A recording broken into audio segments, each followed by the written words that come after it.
You ever wonder what your city council really does? I mean, beyond the official meetings and the voting, how do they actually make the decisions that affect our day-to-day lives? Well, that's what we're going to do today. We're taking a look inside the Gardner City Council, using their own January update to see how the gears of local government really turn.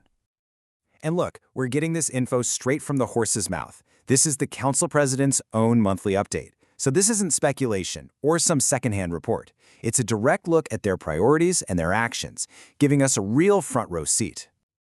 So that brings us back to the big question. What does a city council really do? Well, it's a lot more than just showing up to vote yes or no. It's about setting up the right process, it's about providing some serious oversight, and it's about laying the groundwork for the city's future. Let's break down how they're doing it. Okay, first things first. The council is kicking off its new session with a brand new focus. And that focus, it's on you, the citizen. The council president has made it really clear that they want transparency and accountability to be more than just buzzwords. The idea is to build a system that actually keeps you in the loop, a system where you feel engaged in the process, not just surprised by the outcome. So how does all this work get done? Well, the real heavy lifting doesn't happen in the big formal council meetings. It actually starts in what the council president calls their workrooms. And these so-called workrooms, they're the council committees. They're basically small groups of councilors who dive deep into specific topics, like public safety or the budget. Think of it like this. This is where ideas are debated, they're pulled apart, they're refined, all before they ever get to the main stage for a final vote. And here you can see a real strategy taking shape. Take a look at these key committees: public safety, public service, public welfare. They all have new chairs. So why the big shakeup? Well, the stated goal is to bring in fresh eyes, to challenge old ways of thinking about how the city should run. But it's not just about changing who's in charge. The council is actually changing how they do their work. And it all starts with a simple, pretty common sense rule change. So check this out. Under the old system, something could get discussed in one committee meeting and then, boom, get rushed straight to a full council vote. That could lead to some pretty hasty decisions. But the new process, it builds in this crucial buffer.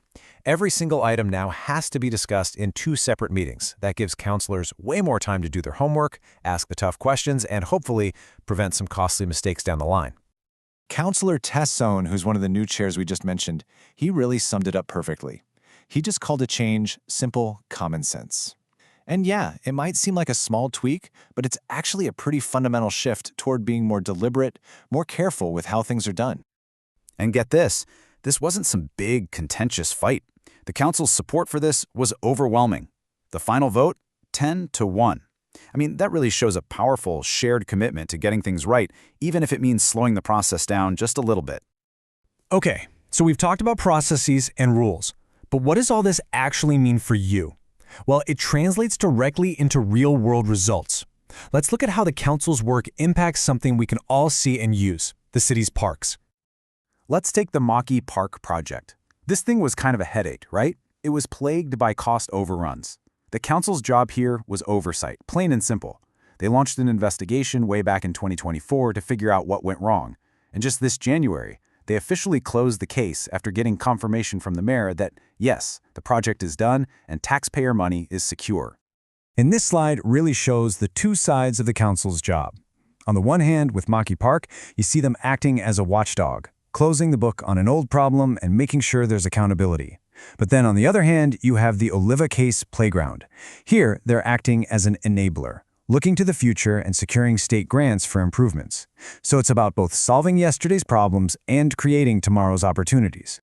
So now that you've seen a bit of how it all works, how can you stay involved? The council president is being pretty clear they want you to have a front row seat. And here's exactly how you can claim it. You've got options. Of course, you can always go to the meetings in person on the 1st and 3rd Monday of the month.